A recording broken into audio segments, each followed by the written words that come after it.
A few years ago, I moved to a quiet mining town. I was 32 and needed a fresh start after a rough breakup. My little rental sat between an old library and an abandoned bakery, which I found kind of cool. But that first Halloween night? Things got odd. When I stepped outside, I saw jack-o'-lanterns flickering along the streets. Their warm glow felt cozy, but the emptiness around me was unsettling. It seemed like the whole neighborhood had vanished. A chill wind rushed by, and I heard laughter echoing in the distance. But when I turned to look, there were no kids anywhere. I didn't know what to think. Something about it didn't sit right. The nights following Halloween got even stranger. The laughter didn't fade, it just grew louder. I could hear whispers, too, like they were coming from the abandoned bakery. I remember peering through my window, hoping to see someone or something. I thought I saw shapes dart past, but maybe my mind was just playing tricks. Maybe I was still adjusting to this new life. On Halloween night itself, everything escalated. I woke up around 3 in the morning with my heart pounding. I opened my front door and froze. Strange carvings of eyes were etched into the wood of my porch. I swear I hadn't carved them myself. Cold sweat trickled down my spine. I tried to convince myself it was just a prank, but the energy in the air made me feel like I was being watched. I spent that night lying in bed, wrestling with the sounds, the laughter, the whispers. They seeped through my windows. I wanted to check outside, but my legs felt heavy. I convinced myself that it was just Halloween spirit.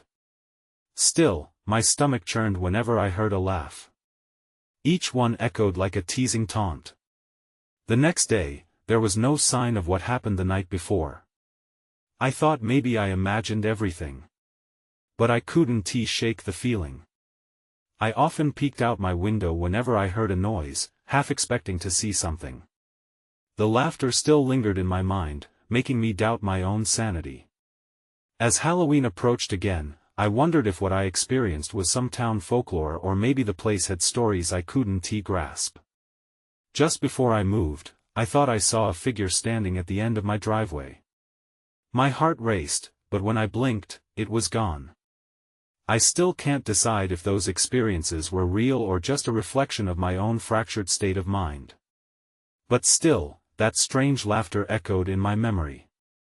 I've moved since then, but I can't shake the feeling that something in that quiet mining town was alive with secrets. I often wonder what really happened on those Halloween nights. Why can't I forget?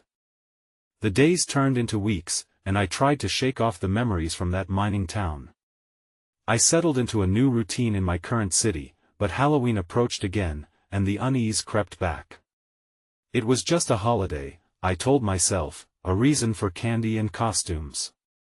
Yet, every store filled with decorations only reignited the flames of paranoia. One rainy evening, I decided to visit a local cafe to grab a cup of coffee and clear my mind. As soon as I walked in, I noticed a group of locals gathered around a table, animatedly sharing stories.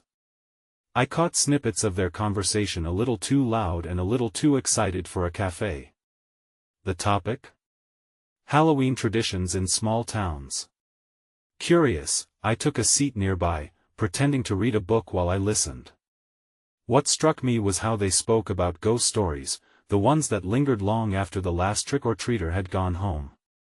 But the more they shared, the fewer they seemed to be about fun scares or silly pranks. I could hear parts about children going missing, strange sounds at midnight, and whispers that seemed to breathe life into the shadows. Then someone at the table laughed, a familiar, haunting sound that stopped my heart. It was the laugh I remembered so vividly from my nights in that mining town. I couldn't ignore it. I looked up and saw a woman with long dark hair and bright blue eyes staring at me. A chill ran through me. She was talking, but her eyes fixed on mine as if she knew me, as if she knew my fears. I felt exposed, and I could sense the others were watching too, their laughter fading into tense silence. I forced myself to stand up and leave, but as I headed for the door, the woman called out, "Don't run, it hasn't found you here yet." I froze.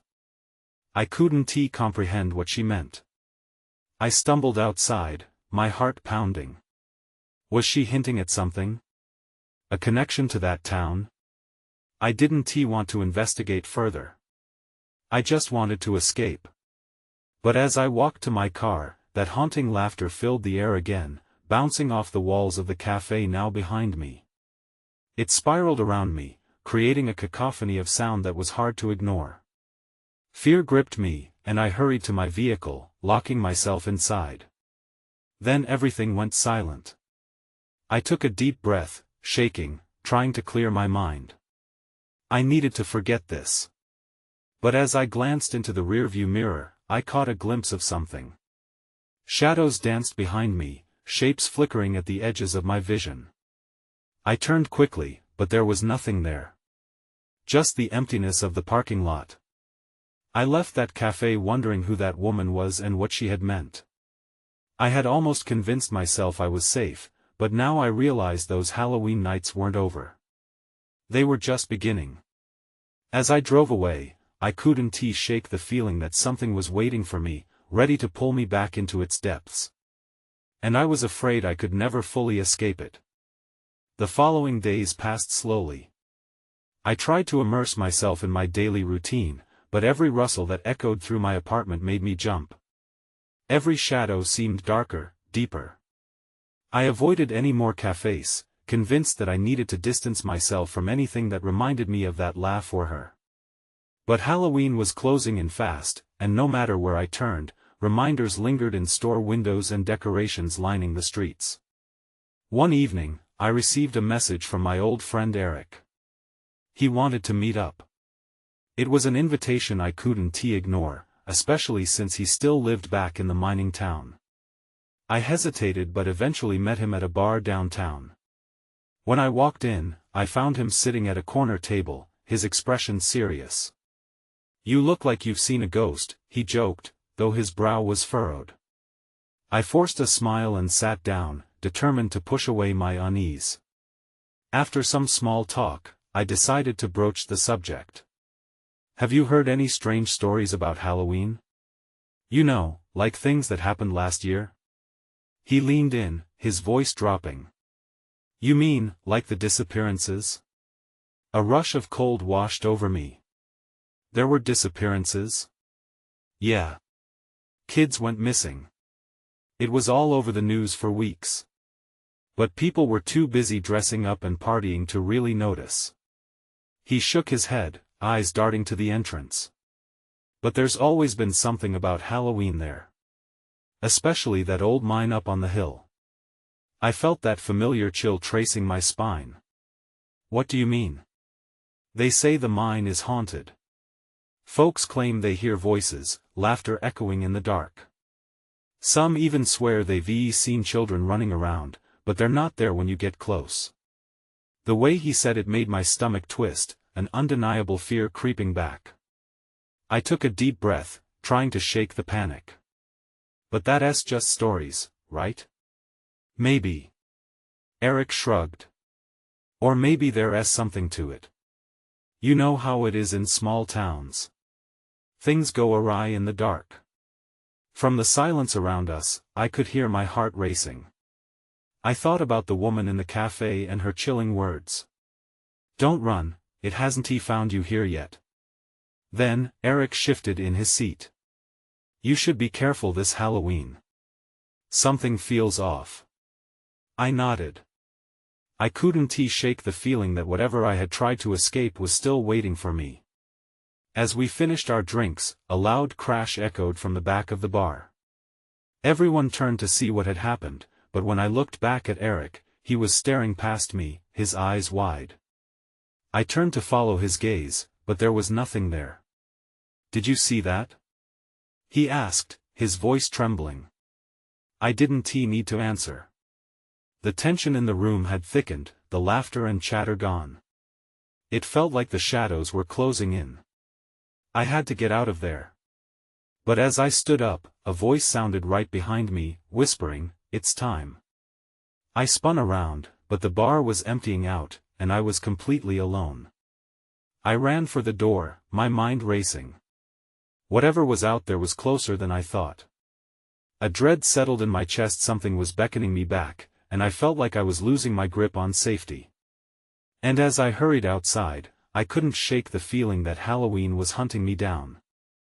I stumbled out of the bar, the chill of the night air wrapping around me like a shroud.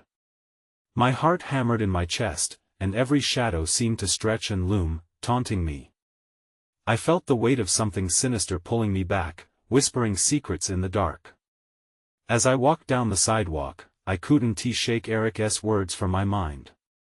Something felt off this Halloween, and I couldn't help but wonder if I was being watched.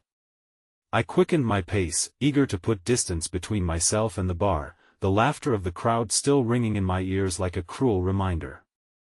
I reached my apartment, locking the door behind me with trembling hands. The familiar walls felt alien, as if they had absorbed the fear from my evening.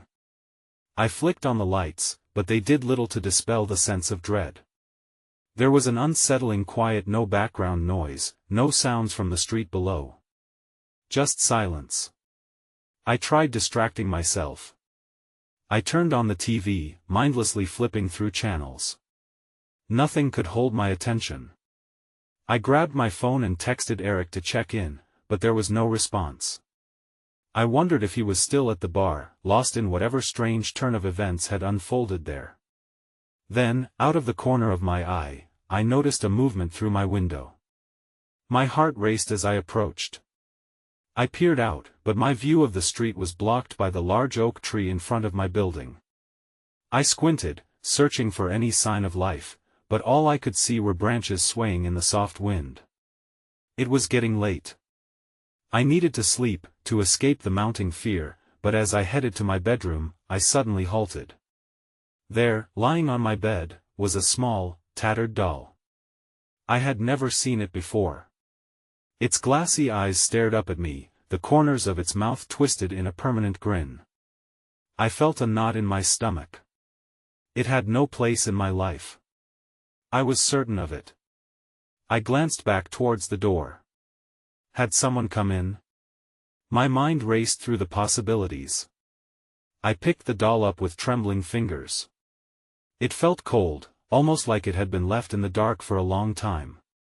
Just as I was about to shove it back down onto the bed, a sound echoed through the room. Laughter. It was faint, almost childlike, but unmistakable. My breath caught in my throat, the voice seemed to dance just out of reach. It was unlike any sound I had heard before, playful yet eerie. I dropped the doll as if it burned my skin, and bolted for the door. But as I turned the handle, it wouldn't budge. Panic surged in my chest. I rattled the door, but it was locked tight. I spun around, desperate for an escape. But then everything went dark.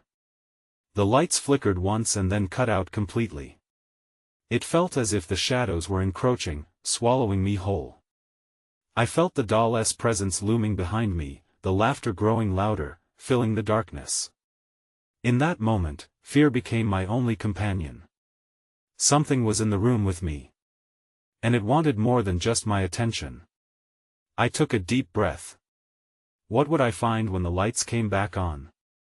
I stood frozen in the darkness. The laughter had faded to whispers, teasing me from the corners of my mind. I felt a chill crawl up my spine, and I instinctively stepped back, but my heel hit something soft. The doll. It lay just behind me, as if inviting me to look again. Before I could think, I reached for my phone, hoping to use the flashlight. My fingers fumbled as I desperately navigated the screen. When I finally found the app, I breathed a sigh of relief. The beam cut through the black, illuminating my room. Shadows danced along the walls, stretching and contracting, but the light felt like a fragile shield against whatever lurked in the corners. There it was, the doll, lying on the floor. I hadn't imagined it. I hadn't dreamed it. It was real, and it still held that eerie grin as if it knew something I didn't. I shone the light around the room, searching for answers, but there was nothing else out of place. Just my bed, my clothes strewn on the chair, and the small stack of unread books on my table. Then, I thought of Eric. I glanced at my phone to check for missed messages. Nothing. Anxiety bubbled in my chest. I needed to contact him, to know that he was okay. As I turned my back to the doll, I suddenly remembered the night's talk at the bar. Eric had mentioned some old urban legends about dolls being vessels for spirits. I shook my head, forcing the thoughts away. I couldn't afford to consider any of that now. Just as I steadied myself, I heard it again, the laughter. It was louder this time, echoing off the walls. I turned back towards the bed, my breath quickening. What was happening? I trained my flashlight on the doll, resolving to confront it. "Who put you there?" I said, my voice tinged with confusion and defiance. A cold breeze swept through the room, making it feel even darker. The light flickered. I gripped my phone tightly, but the beam steadied. It felt like a standoff between me and whatever strange energy surrounded the doll. I was ready to throw it out, to rid myself of its creepy presence. That's when I saw it. A shadow shifted next to the door. The faint outline of a figure slowly appeared, and my heart nearly stopped. Who was this? The laughter now morphed into a high-pitched giggle, mingling with the sound of soft footsteps creeping closer. I stumbled back, trying to make sense of what I was witnessing. "Who's there?" I called out, voice shaky. No response. Just the chilling giggle that sent my heart racing. The figure remained just out of reach of the beam of light, shrouded in darkness. I couldn't see its face, but I could feel its eyes boring into me. The door, my only escape route, seemed further away than ever. I needed to move. As I turned to make a break for it, I heard a voice, soft and sweet. "Play with me," it whispered, and the darkness seemed to swell around me. I bolted for the door, adrenaline surging. But when I reached for the handle, it was still locked tight. My breath came in ragged gasps, and as I turned back, I was met with an empty room. The figure was gone. But the laughter continued, echoing in my ears. Whatever was haunting me was still there, just waiting for me to give in to fear. I pressed my back against the door, my heart thumping wildly as I scanned the shadows around me. Had I really seen anything at all? The room felt different, like a stage where the script had changed without my knowing. The laughter still hung in the air, a haunting reminder that I wasn't alone. I took a shaky breath and decided to try my phone again, but the screen started flickering. The flashlight sputtered, and I watched in horror as the beam faded to a weak glimmer. I thought about calling Eric, about yelling for help, but deep down I knew how foolish that would seem. No one would understand. No one could. Suddenly, I heard a soft thud from the corner of the room. I jumped. It was the doll. Somehow, it had rolled closer, right into the light's path. I bit my lip, weighing my options. Did I dare approach it? The grinning face seemed almost to mock me, daring me to touch it. Just then, a loud bang echoed from the hallway outside. Instinctively, I swung the beam towards the door. The laughter stopped, replaced by a heavy silence. I felt an unsettling dread creeping over me, and I knew I had to see what was going on. It was either face my fears or be trapped in this room forever. With a deep breath, I edged toward the door, holding my flashlight like a weapon.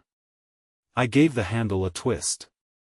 It swung open, creaking loudly as it revealed the darkened hallway. The normally familiar space now appeared twisted and foreign. I stepped out cautiously, illuminating the path ahead. The house was silent, but I could feel the weight of something watching.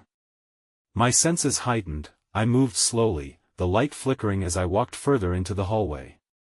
My mind raced back to Eric's stories about the history of this house. I remembered the part about the previous owner, a collector of oddities. Had he kept something here? Some dark relic that was stirring? Another thud echoed, this time louder, almost as if it were coming from the basement. A chill swept through me, but curiosity pushed me forward.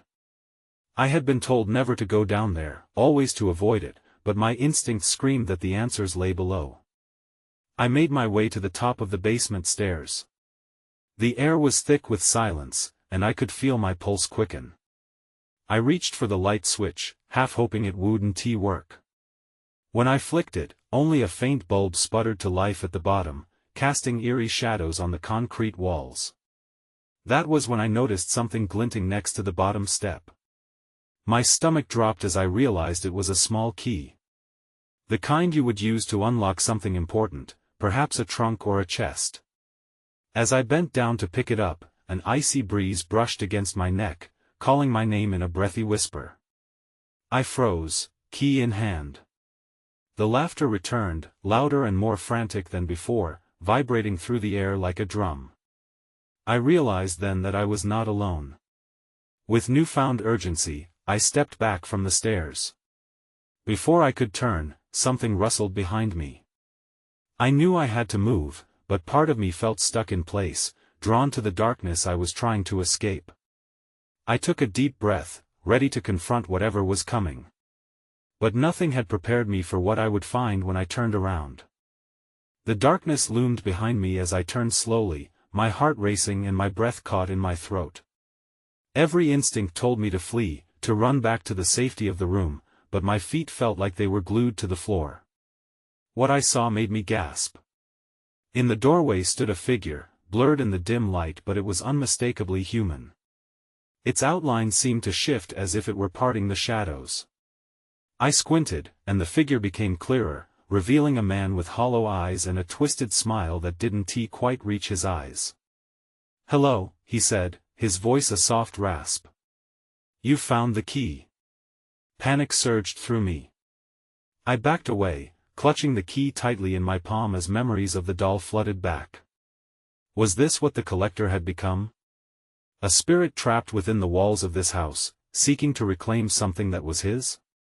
"Wait," I stammered. "What do you want?"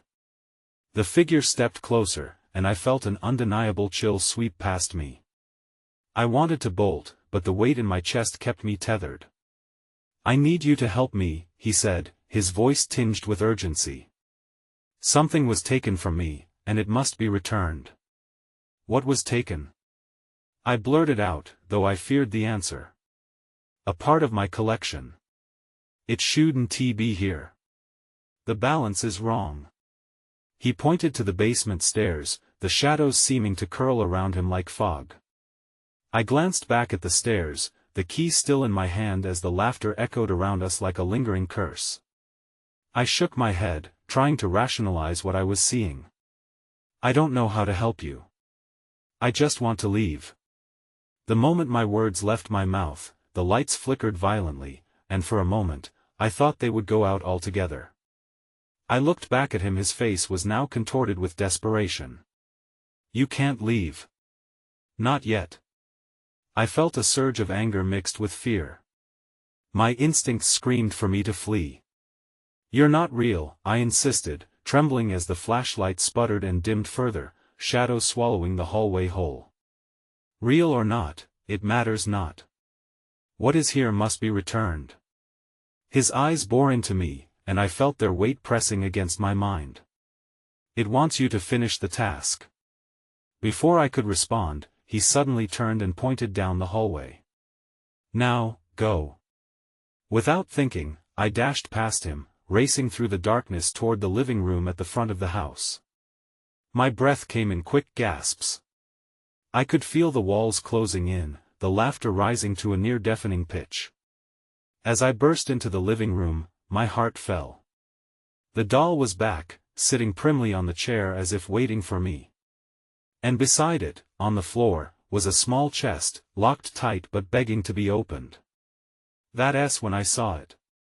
The same glint from the basement stairs, the key in my hand was meant for this very lock. But before I could approach, the air shifted again, thickening the tension as I glanced back toward the hallway. The figure was gone, leaving only the echo of his words. I was caught between fear and curiosity. Would I dare to unlock the chest and uncover its secrets? Or was it better to heed the warning I had just received? With a racing heart, I took a step toward the chest, my fingers brushing the key.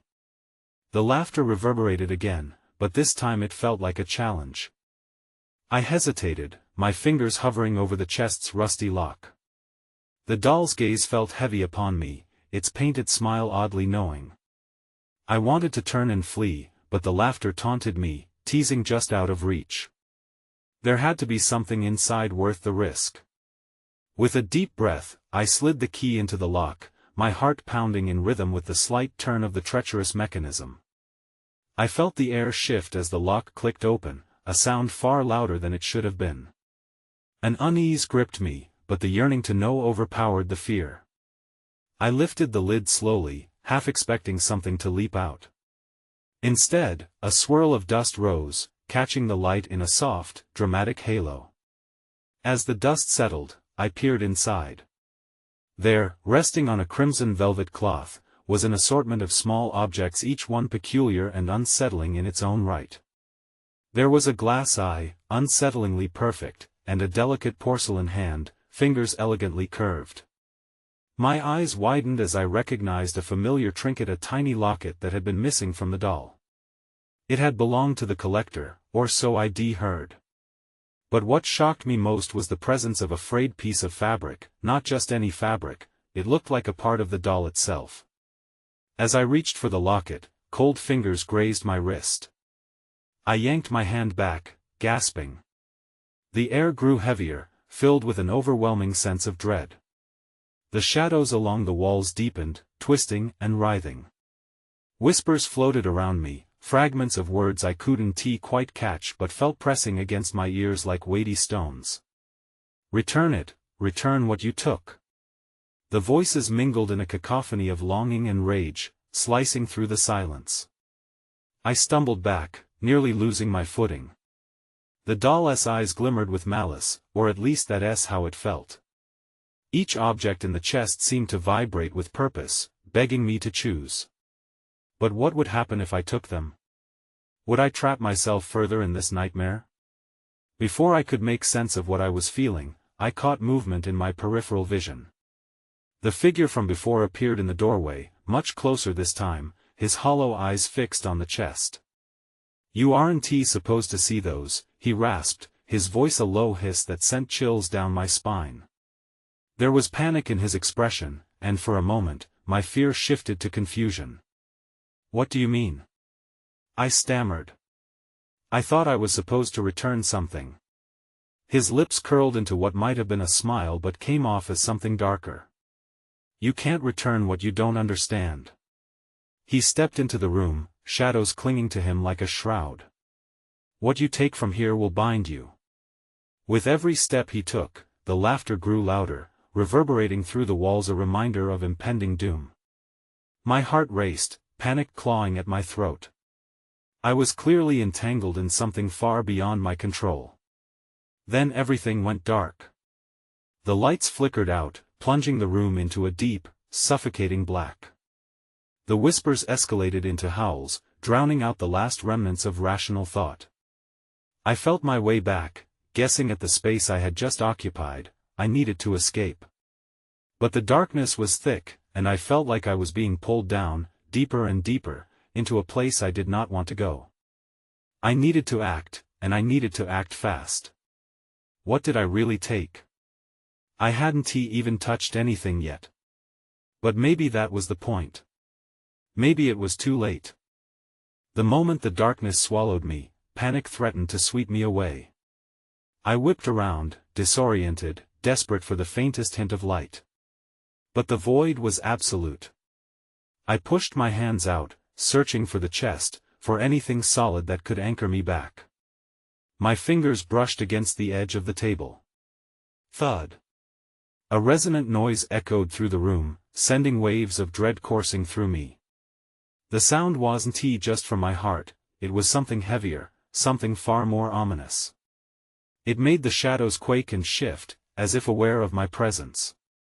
Then I heard it, a soft skittering, like tiny feet hurriedly scrambling away. The laughter receded but left behind something worse. I strained to listen, trying to pinpoint where the noise came from, but the whispers kicked up again, this time shriller. Return what you took. Return, return. Fear clawed at my insides as I pressed against the table, containing my breath. What were they asking for? Was it the locket? The doll? But I hadn't taken anything yet. I stood frozen, caught between the urge to flee and the morbid curiosity urging me to uncover the truth. A flicker danced at the edge of my vision. I almost thought I was imagining it, but then it broadened into a pale light. It flickered again, and I caught a glimpse of the figure in the doorway once more. It wasn't fully visible, but I could make out a twisted expression dancing across his features. You shouldn't be here, he rasped, his words muddled with an otherworldly edge. That's not possible. I shouted, disrupting the silence around me. I didn't take anything. He stepped closer, and the dim light illuminated parts of the room enough for me to see the chest and the objects within it, still lying innocently on that crimson cloth. But there was something else, a shadow short and stubby, creeping toward me. Was that a hand? Then the world around me warped. The wall stretched, and the objects within the chest seemed to sway, reaching toward me like desperate hands. Don't! I cried out as the figure loomed before me, his hollow eyes glistening with something sharp and fierce. Time is running out, he warned, the shadows wrapping tighter around him. You must decide before it chooses for you. Without thinking, I backed away, only to trip over the edge of the table. I fell to the floor with a heavy thud, my breath hitching. The cold wooden floor sent a shiver up my spine. But it was the terrible sensation that followed that froze me in place. The uncertain feeling of fingers clutching my ankle, cold and unyielding. I jerked my leg and kicked out, my foot connecting with something soft. I couldn't see, but I felt it, a low, guttural growl that made my skin crawl. That's when I saw it. Straight out of the shadows emerged an eye, larger than any I had ever seen, glimmering with an intense glow. It stared through me, and I could feel a strange connection pulsing between us. My heart raced as the whispers amplified, a chorus of voices pleading, growling, and shrieking demands that echoed harshly in my mind. I scrambled back, desperate to put distance between me and whatever I had released. But the laughter roared back, furious now. Whatever was taking shape in that murky darkness was closing in. I had to make a choice. And then it happened, a loud crash as one of the objects from the chest toppled onto the floor, shattering the silence. I could either run further into the unknown or confront whatever horror churned within the darkness. The weight of the moment bore down on me like 1,000 stones. I clenched my fists, ready to act. But what was waiting for me beyond that choice? Whatever it was, I felt it was just a heartbeat away.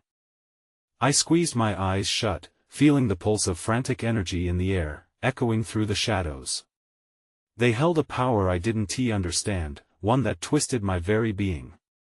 I could sense the pressure building, something unseen but incredibly potent, pushing me back toward the heart of the darkness. Decide. The voice broke through the chaos, a mixture of desperation and malice. I forced my eyes open. The figure still loomed at the edge of the dim glow, mouth moving as if he were saying something more, but I couldn't hear it over the laughter that throbbed in my ears. It was a cruel game, and I felt trapped within its merciless grip. I needed to act, or I would be swallowed whole. There was no time for calculated thought. The boxed treasures sprawled helplessly before me, and I knew I had to confront the essence of it all, discover what I was truly willing to risk. But what did that mean? I crawled toward the chest, quaking as the shadows nipped at my heels. With trembling hands, I opened it wider. The locket glimmered back at me, beckoning with its dark allure, but just above it lay a sliver of fabric, dulled but somehow familiar, the edge of the doll's dress. Take it. Return it. The voices clamored, pressing in around me, growing frantic as the darkness pulsed closer. Without thinking twice, I grabbed the locket and the frayed fabric, pulling them from their resting place. The moment I plucked them from the chest, I felt a jolt of energy surge through me, igniting the whispers into a roaring storm that filled my head. They clamored unintelligibly, drowning out the laughter and creating a cacophony that rattled my bones. I scrambled to my feet, my heart racing. The shadows seemed to recoil at my movement, pulling back momentarily. "What do you want?" I shouted, searching the darkness for a way out. "Return them." The figure's shadow loomed closer, the urgency in its voice sharpening. "You have the keys to the truth. Unravel it." But truth? What did that mean?